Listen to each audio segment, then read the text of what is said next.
யாருப்பா? அதுதான் நான் ஒவ்வொரு ப்ரெஸ் மீட்லேயும் சொல்கிறது தான். நீங்கள் கேட்குற கேள்வியே தான் கேட்டுக்கிட்டு இருக்கீங்க. விஜய் வந்து எங்கள் வீட்டு பையன். இப்போ நேரத்தில் நான் சொல்கிறது, சாலி கிராமத்தில் நம்ம பக்கத்து வீடு அவங்க வீடு தான். பிறந்து வளர்ந்ததுலேருந்து கேப்டனுடைய சிறு வயது வேடங்களிலிருந்து டைரக்டர் எஸ்ஏசி கூட மட்டும் 17 படம் கேப்டன் பண்ணியிருக்காரு. அதனால் இன்றைக்கி வேணால் விஜய் அரசியலுக்கு வரலாம். எங்களை பொறுத்த வரைக்கும் நடிகராக இருக்கிறதுக்கு முன்னாடி சின்ன வயசுலேருந்து அவர் எங்கள் வீட்டு பையன். சரிங்களா? இன்றைக்கி வேணால் அவர் அரசியல் கட்சி ஆரம்பிச்சிருக்கலாம். அதனால தான் இதை நான் தெளிவாக சொல்கிறேன். நாங்கள் 20 வருஷம் ஆகிட்டோம். அதனால் இந்த கேள்வியை வந்து இப்பொழுது கட்சி ஆரம்பிச்சிருக்க விஜய் கிட்ட தான் நீங்கள் கேட்கணுன்றதை நான் சொல்கிறேன். அது மறுபடியும் அதே கேள்வி தான் கேட்குறீங்க. விஜய் எங்கள் வீட்டு பையன்பா, அரசியல் நிலைப்பாடு என்ன அப்படிங்கிறது விஜய் கிட்ட நீங்கள் கேளுங்க.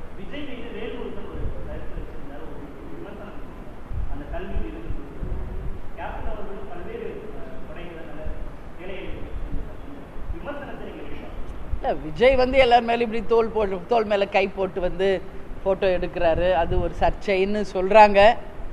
பட்டு அரண்டவன் கண்ணுக்கு இருண்டதெல்லாம் பேய் அப்படின்ற மாதிரி நம்ம செய்கிற எல்லா சின்ன விஷயமும் நம்ம நெகட்டிவாக பார்த்தா அப்படி தான் தெரியும். பட் ஒரு ஃப்ரெண்ட்லியாக, ஒரு பாசிட்டிவாக நீங்கள் யோசிச்சு பாருங்கள். ஒரு அன்பாக தட்டி கொடுக்குறாரு அப்படின்னு கூட நம்ம எடுத்துக்கலாம் இல்லையா? அது மாதிரி எல்லாமே நம்ம தப்பான விஷயத்தில் பார்க்க தேவையில்லை. அவர் வேல்முருகன் அவர்கள் சொல்கிறாரு அப்படி பண்ணுறது தவறு, பெண்கள் மீது இப்படி கை போட்டு எடுக்கக்கூடாது என்று சொல்கிறாரு. அவர் கருத்து, அவருடைய கருத்து. அதை நம்ம வந்து எதுவுமே வந்து கமெண்ட் பண்ணுற கூட நிலையில் நம்ம கிடையாது. பட் எங்களை பொறுத்த வரைக்கும் இது ஒரு அவங்களை தட்டி கொடுத்து அவங்களை மோட்டிவ் பண்ணுறதா தான் நாங்கள் நினைக்கிறோம்.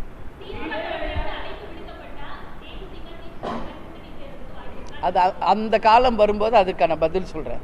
சரிங்களா? இன்னைக்கே நான் எப்படி சொல்கிறது அதுக்கு அப்புறமா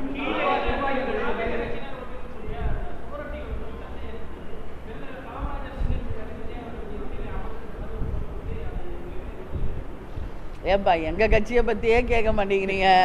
எப்போ பார்த்தாலும் அடுத்த கட்சி பற்றியே எங்கள் கிட்ட கேட்டால் நான் இல்லை, அது நான் எப்படி பதில் சொல்ல?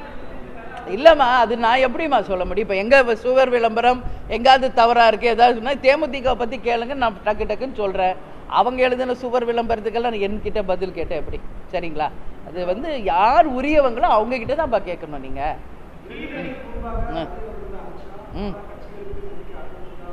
சரிங்க. எந்த கட்சியும் அவங்க அழைக்கலன்னு தானே வந்துச்சு. ஒன்லி பாஜக மீட்டிங் தானே நடந்தது. கூட்டணி கட்சி அங்கே யாருமே பங்கேற்கலையே. அப்போ நீங்கள் கேட்குற கேள்வியே தவறு தானே. அவங்க கட்சி ஆலோசனை கூட்டம் தான் நடந்துச்சு.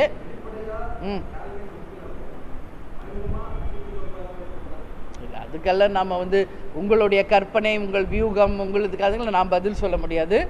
அவங்க கட்சி ஆலோசனை கூட்டம், அதில் அவங்க கலந்துக்கிட்டாங்க, அவர் போனார். இவ்வளோதான் எங்களுக்கும் தெரியும். அதுக்கப்புறம் எங்களுக்கு வேறு எதுவும் தெரியாது.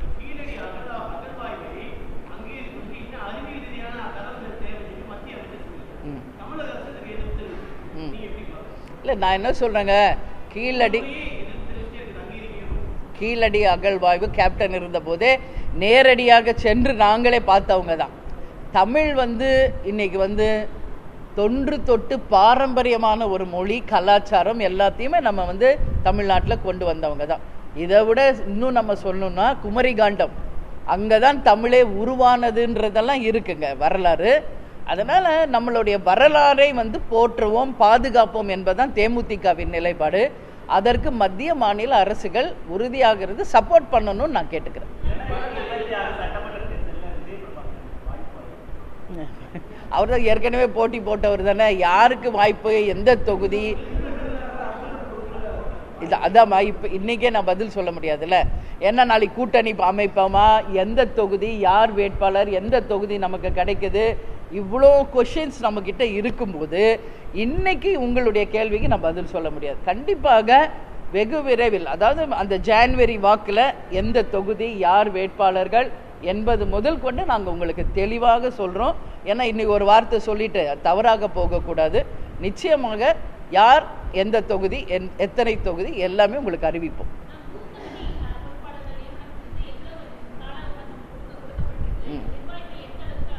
இல்லாம இப்போதைக்கே ஒரு 75% to 80% பூத் கமிட்டி ஆல்ரெடி அமைச்சாச்சு. இன்னும் ஒரு சில இடங்களில் தான் பூத் கமிட்டி அமைக்க வேண்டிய பணிகள் இருக்கிறது. அதனால் நாங்கள் வந்து அவங்களுக்கு வந்து ஒரு 1 மந்த் டைம் கொடுத்துருக்கோம். 100% பூத் கமிட்டி அமைச்சு ஒட்டுமொத்த கிளைக்கழக நிர்வாகிகள் வரைக்கும் இங்கே இருக்கின்ற மண்டல பொறுப்பாளர், மாவட்ட பொறுப்பாளர், தொகுதி பொறுப்பாளர், மாவட்ட செயலாளர் அனுமதியோடு சென்று சந்தித்து கட்சியை மிக சிறந்த முறையில் வளப்படுத்தணும்.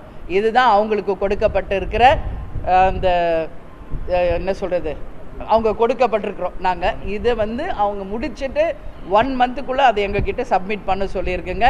அதுக்கு அடுத்த கட்டம் நாங்கள் அதுக்கு அடுத்த செயல்களில் நாங்கள் செயலில் இருக்கோம்.